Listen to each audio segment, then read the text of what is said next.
the Daily Miracle. Yes, he's one of those men that don't know how to manage.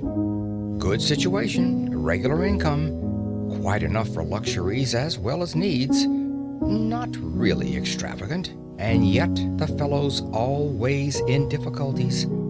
Somehow he gets nothing out of his money. Excellent flat, half empty.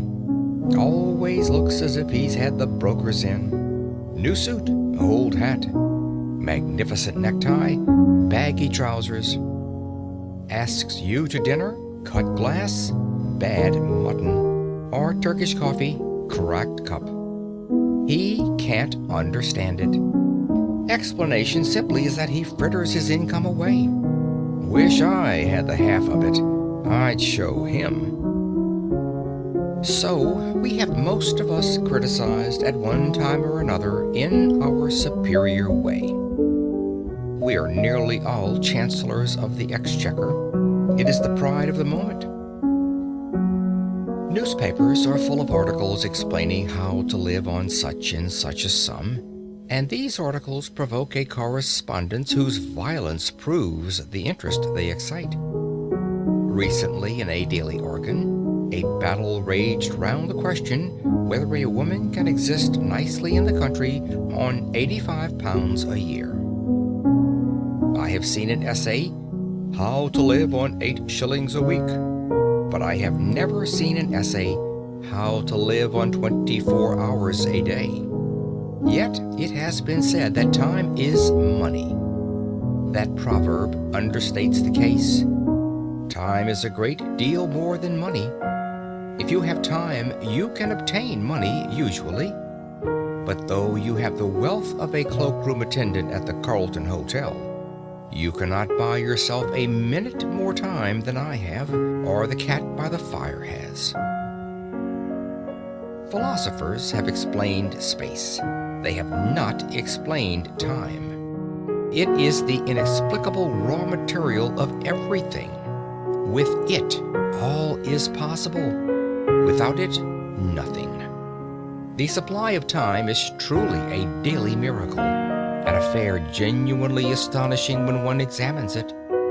You wake up in the morning and lo, your purse is magically filled with 24 hours of the unmanufactured tissue of the universe of your life. It is yours. It is the most precious of possessions.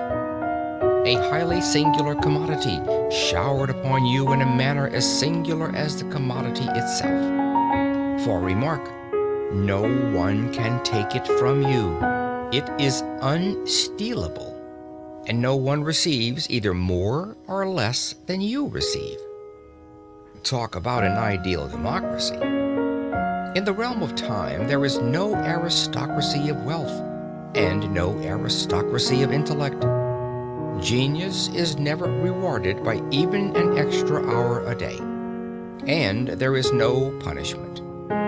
Waste your infinitely precious commodity as much as you will, and the supply will never be withheld from you. No mysterious power will say, "This man is a fool, if not a knave. He does not deserve time. He shall be cut off at the meter." It is more certain than consols, and payment of income is not affected by Sundays. Moreover, you cannot draw on the future. Impossible to get into debt. You can only waste the passing moment. You cannot waste tomorrow. It is kept for you. You cannot waste the next hour. It is kept for you. I said the affair was a miracle. Is it not? You have to live on 24 hours of daily time. Out of it, you have to spin health, pleasure, money, content, respect, and the evolution of your immortal soul. Its right use, its most effective use, is a matter of the highest urgency and of the most thrilling actuality. All depends on that. Your happiness, the elusive prize that you are clutching for, my friends, depends on that. Strange that the newspapers, so enterprising and up-to-date as they are not full of how to live on a given income of time, instead of How to live on a given income of money. Money is far commoner than time. When one reflects, one perceives that money is just about the commonest thing there is. It encumbers the earth in gross heaps. If one can't contrive to live on a certain income of money, one earns a little more, or steals it, or advertises for it. One doesn't necessarily muddle one's life because one can't quite manage on £1,000 a year. One braces the muscles and makes it guineas and balances the budget.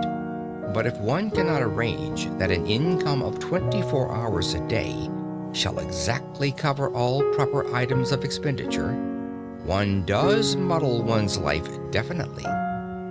The supply of time, though gloriously regular, is cruelly restricted.